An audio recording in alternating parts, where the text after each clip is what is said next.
तो last part में हमने देखा था कि किसी ने भी बाकी कैंडिडेट्स को नहीं बताया था कि शियोकी ने मास टीम के कैप्टन का मास्क तोड़ दिया था, जिसके कारण सभी कैंडिडेट्स को कड़ी ट्रेनिंग करनी पड़ी थी, जहां ट्रेनिंग के दौरान उन्हें एक चैलेंज दिया गया जिसमें उन्हें बेहोश करके पहाड़ी के बीच रख दिया गया था और उन्हें ड्रोन से बचकर उसके किनारे तक जाना था। फिर सभी कैंडिडेट्स तुरंत ही ड्रोन से बचकर भाग रहे थे क्योंकि ड्रोन्स कलर बॉल फेंक रहे थे जिनसे उनको बचना था। अब आगे तो इस पार्ट की शुरुआत में हम शियोकी को देखते हैं जो उन ड्रोन से बचकर भाग रहा था। तभी वो एक जगह छुप जाता है जिसके कारण वो ड्रोन्स आगे की ओर चले जाते हैं। थोड़ी देर बाद वहाँ पर युआन आता है तो शियोकी उसे ड्रोन से बचाने के लिए खींचकर अपने पास छुपा लेता है। इस तरफ किंगजू अपने दोस्तों के साथ ड्रोन से बचकर भाग रहा था, जहाँ भागते भागते अपने साथियों से कहता है कि मैं इन सभी ड्रोन्स का ध्यान भटकाता हूँ, तुम सब आगे जाओ।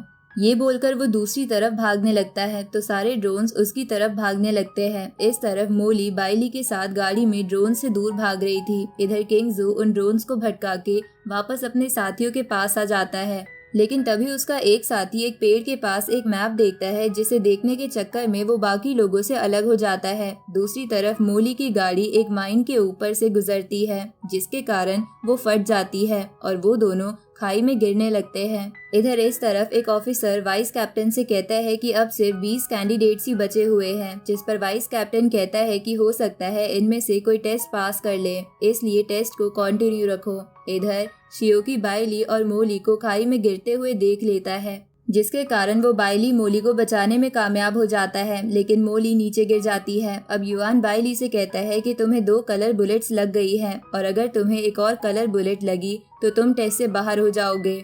लेकिन बाइली इस बात पर ध्यान ना देते हुए शियोकी से बोलता है कि मोली का क्या होगा, जिस पर शियोकी बोलता है कि मोली नदी में गिरी है, इसलिए चिंता मत करो, उसे कुछ नहीं होगा। उसी वक्त उनकी तरफ ड्रोन आने लगते हैं जिसकी वजह से वो सब भागना शुरू कर देते हैं। जहां भागते हुए बाइली को मोली की चिंता हो रही थी। इधर वो मैप वाला बंदा उस मैप को फॉलो करते हुए आगे बढ़ रहा था, लेकिन वो मैप फेक था जिसकी वजह से वो जंगल में खो जाता है और एलिमिनेट हो जाता है। इस तरफ किंगजू को पता चल जाता है कि उसका एक दोस्त पीछे रह गया है, इसलिए वो अपने साथियों से कहता है कि हमें जल्दी से जल्दी उसे ढूंढना होगा। लेकिन ड्रोन्स उनका पीछा छोड़ ही नहीं रहे थे, इसलिए उन्हें पीछे जाने का टाइम नहीं मिलता और अब रात हो जाती है और अब सिर्फ 9 कैंडिडेट्स ही बचे थे।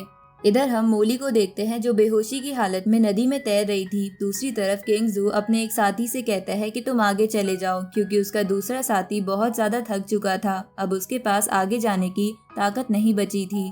इसलिए किंगजू अपने पहले साथी के वहां से जाने के बाद उन ड्रोन्स को अपनी तरफ भगाने लगता है ताकि उसका दूसरा साथी बच सके, लेकिन उससे एक कलर बुलेट लगने वाली थी और उसका दूसरा साथी बीच में आकर वो कलर बुलेट्स अपने ऊपर ले लेता है। इधर जो कैंडिडेट्स एलिमिनेट हो गए थे उन सबको टॉर्चर किया जाने लगता है, जिसमें उन्हें तेज रोशनी के सामने बिठाकर कुछ सवालों के जवाब देने पड़ते हैं।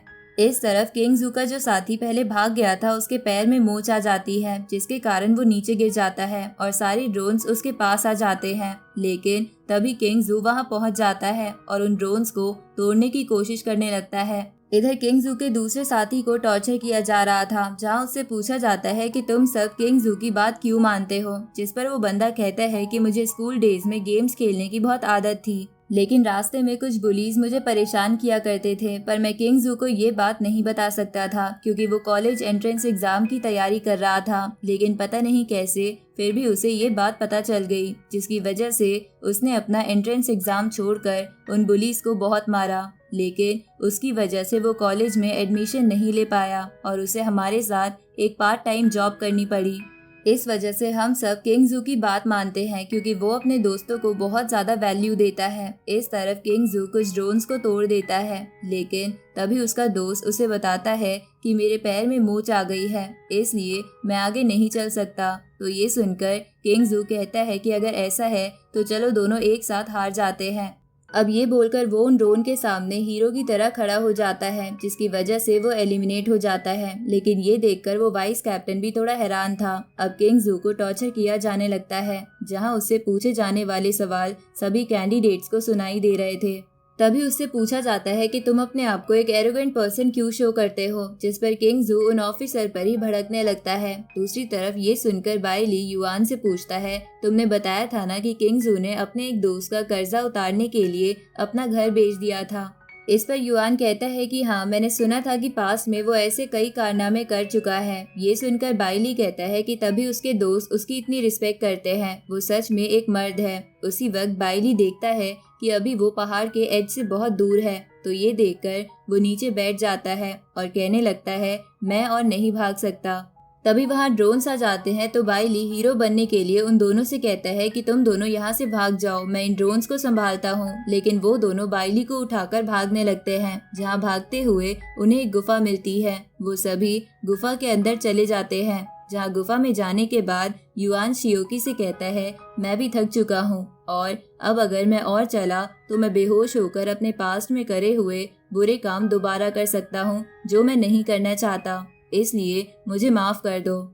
जिस पर शियोकी उससे कहता है, अगर तुम्हें अपने पापों को धोने में मदद चाहिए तो मुझे सॉरी कहना बंद करो। ये सुनकर युआन थोड़ा शांत होते हुए शियोकी से पूछता है, क्या तुम्हारा कोई दोस्त है? जिस पर शियोकी बोलता है, मैं बचपन से अकेला रहा हूँ, मेरा कोई दोस्त नहीं है। तो युआन कहता है, हम दोनों एक जैसे हैं, क्योंकि बचपन में मेरा कोई दोस्त नहीं था, पर अब मैं तुम्हें और इस मोटे लड़के को अपना दोस्त मानता हूँ। अब युआन दोस्ती के नाते उन सबको अपना पाप बताने लगता है कि उसने कैसे बचपन में एक पूरे गांव को खत्म कर दिया था। जिस पर शियोकी युआन से कहता है, उसमें तुम्हारा फॉल्ट नहीं था, उस वक्त तुम अपने होश में नहीं थे, और अब क्योंकि तुम थक चुके हो इसलिए तुम बाइली को भी अपने साथ रख लो, क्योंकि मुझे नहीं लगता कि ये आगे चल पाएगा। तभी बाइली खड़ा होते हुए कहता है, तुम्हें मेरी चिंता करने की जरूरत नहीं है, मैं एक हीरो की तरह एलिमिनेट होना चाहता हूँ। अब बाइली उन ड्रोन्स के सामने खड़ा हो जाता है और अपना डायलॉग बोलने लगता है, लेकिन तभी ड्रोन्स उस पर कलर बॉल्स फेंकने लगते हैं। उसी वक्त मौका पाकर शियोकी वहां से भाग जाता है, जिसके जाने के बाद वो ड्रोन्स युआन को भी देख लेते हैं, जिसकी वजह से वो भी एलिमिनेट हो जाता है। इधर शियोकी भागते हुए सोचता है कि इस ट्रेनिंग सेंटर में लगे हुए बैरियर्स की वजह से मैं अपने गॉड पावर का यूज नहीं कर सकता। इधर एक ऑफिसर वाइस कैप्टन को बताता है कि अब सभी कैंडिडेट्स एलिमिनेट हो गए हैं, सिर्फ शियोकी को छोड़कर, और हमें मोली भी बेहोशी की हालत में नदी के किनारे मिली है। तभी वाइस कैप्टन मॉनिटर की ओर देखता है कि शियोकी सीधा फिनिश लाइन की ओर जा रहा है। तो ये देखकर वाइस कैप्टन सोचता है कि आखिर इतने गहरे जंगल में शियोकी रास्ता कैसे नहीं भटक रहा। इधर हम शियोकी को देखते हैं, जो बैट्स और बाकी छोटे जानवरों की मदद से फिनिश लाइन का पता लगाकर उसकी ओर जा रहा था, पर क्योंकि ये वाली पावर उसे नाइक से मिली थी इसलिए अभी भी वो काम कर रही थी। इधर वाइस कैप्टन ऑफिसर से कहता है कि अगर शियोकी फिनिश लाइन तक पहुंचने वाला है तो चलो हम उससे पहले वहां जाकर उसका वेट करते हैं। लेकिन तभी अचानक उनके ड्रोन्स हैक हो जाते हैं। दूसरी तरफ शियोकी भागते हुए अचानक रुक जाता है, क्योंकि उसके सामने एक स्ट्रेंज बंदा आ गया था। तो शियोकी उससे उसका नाम पूछता है, जिस पर वो बंदा बताता है, मैं एंशिएंट गॉड चर्च से लियांग हूँ। अब लियांग शियोकी के पेट में जोर से मुक्का मारता है, जिसके कारण वो पीछे जाकर गिरता है। साथ ही लियांग पॉइजनस निडल को भी शियोकी की तरफ फेंकता है, लेकिन शियोकी उससे बच जाता है। तभी लियांग उससे कहता है, तुम तो बहुत कमजोर हो, क्या तुम सच में गॉड का अवतार हो या ये सब फेक है? तभी शियोकी लियांग को बैट्स के बीच उलझा देता है, लेकिन लियांग फिर से शियोकी के पास आकर उसे जोर से जमीन पर फेंक देता है। इधर हम नाइक्स को देखते हैं, जो एक वास को शियोकी समझ रही थी। तभी आते ही वो वास गिर जाता है, तो नाइक्स उसे उठाकर एक कहानी सुनाने लगती है। इधर लियांग शियोकी को अपने टेंटिकल की मदद से पकड़ लेता है और उससे कहता है, अब तुम्हारे पास दो ऑप्शन हैं, या तो मर जाओ या एंशिएंट गॉड चर्च ज्वाइन कर लो। ये सुनकर शियोकी उस पर फिर से बैट से हमला करता है। तो ये देखकर लियांग गुस्से में शियोकी के शरीर में अपने टेंटिकल घुसा देता है। इधर नाइक्स उस वास को कहानी सुनाने लगती है। एक बार एक बियर को एक स्टार मिलता है, और जब वो आसमान में देखता है तो उसे एक बड़ा बियर दिखाई देने लगता है। तो वो स्टार बड़े बियर को लौटाने चला जाता है। इस तरह शियोकी को बहुत दर्द हो रहा था, लेकिन तभी अचानक से मून की रोशनी से बनी एक बियर फॉर्म लियांग पर हमला कर देती है और शियोकी को भी आजाद कर देती है। साथ ही एक शियोकी के अंदर नाइक्स वाली पावर भी एक्टिवेट हो गई थी। तभी लियांग शियोकी को फिर से अपने टेंटिकल से घेर लेता है और उस पर हमला करने के लिए आगे बढ़ता है। तभी वो अचानक से देखता है कि उसके पीछे से कई सारी एनर्जी से अटैक हो चुका है, जिसके कारण लियांग का वो अटैक नाकामयाब हो जाता है। साथ ही शियोकी के अंदर भी बियर की पावर आ गई थी, जिसकी वजह से वो लियांग के हर अटैक से बचते हुए उसे बुरी तरह पीटने लगता है और उसे मार देता है। लेकिन तभी उसे पता चलता है कि वो लियांग नहीं था, वो एक क्लोन था। अब वो क्लोन मरने से पहले थोड़ी देर के लिए लियांग को एंशिएंट गॉड चर्च में टेलीपोर्ट कर दिया जाता है। एंशिएंट गॉड चर्च में पहुंचने के बाद वहां का मास्टर शियोकी से कहता है किसी को एंशिएंट गॉड चर्च में शामिल करने के लिए सभी गॉड्स एक साथ मान गए हैं। ऊपर से तुमने उस क्लोन को हरा दिया, जिससे हमें तुम्हारी पावर का अंदाजा हो चुका है। इसलिए हम तुम्हें एक फ्रेंडली ऑफर देना चाहते हैं कि तुम एंशिएंट गॉड चर्च में शामिल हो जाओ, क्योंकि यहाँ हम 3 गॉड्स को मानते हैं जो तुम्हें और भी ताकतवर बना देंगे। अब शियोकी उन तीनों गॉड्स पर कलर बॉल मारकर उनकी डिसरिस्पेक्ट करता है और वहाँ से चला जाता है। ये देखकर एंशिएंट गॉड चर्च के मेंबर्स हैरान थे। इधर वापस आने के बाद शियोकी को बहुत दर्द हो रहा था, साथ ही उसके मुंह से भी खून आ रहा था। इधर अचानक से ड्रोन हैक हो जाने के कारण वाइस कैप्टन शियोकी की चिंता में उसके पास आ गया था और दूर से उसे देख रहा था। तभी ऑफिसर्स वाइस कैप्टन से पूछते हैं कि शियोकी की हालत अभी क्या है, जिस पर वाइस कैप्टन शियोकी की ऐसी हालत देखकर मेडिकल टीम बुलाने को कहता है। लेकिन उसी वक्त शियोकी खड़ा होकर फिनिश लाइन की ओर भागने लगता है, जहां उसे भागते हुए उसके सभी साथी उसे चीयर कर रहे थे। तभी किंग जू का भी एक दोस्त शियोकी से कहता है कि मेरे एक दोस्त ने कहा था कि जब भी तुम्हें दर्द हो तो तुम्हें तुम्हारी अच्छी मेमोरीज याद करनी चाहिए, जिससे दर्द काफी कम हो जाता है। ये सुनकर शियोकी सोचता है कि बचपन से मैं मेंटल हॉस्पिटल में रहा था, जिसके कारण मेरा कोई दोस्त नहीं बन पाया और ऊपर से अपनी फैमिली को अच्छी लाइफ भी नहीं दे पाया हूँ, जिसकी वजह से मेरे पास कोई अच्छी यादें भी नहीं हैं।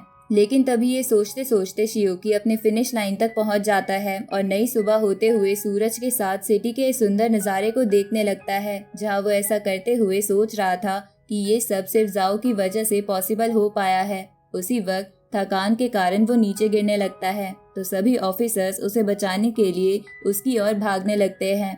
आगे वाइस कैप्टन शियोकी को जीत के तोहफे के तौर पर उसके दोस्तों की पिक्स देता है और थोड़े दिनों बाद जब शियोकी नाइक से मिलने जाता है तो वो यीफाई और नाइक्स को पूरी चैलेंज और जाओ की कहानी सुनाता है। जाओ की कहानी सुनकर यीफाई तो इमोशनल हो गया था। तभी नाइक्स बोलती है कि तुम्हारी स्टोरी सुनने के बाद मैं भी उस सुंदर शहर को देखना चाहती हूँ। उसी वक्त शियोकी देखता है कि नाइक्स अब 51% ठीक हो चुकी है, जिसकी वजह से अब शियोकी को नाइक्स की मेन पावर्स मिलने वाली थी। अब इसी के साथ ये पार्ट यहीं पर खत्म हो जाता है।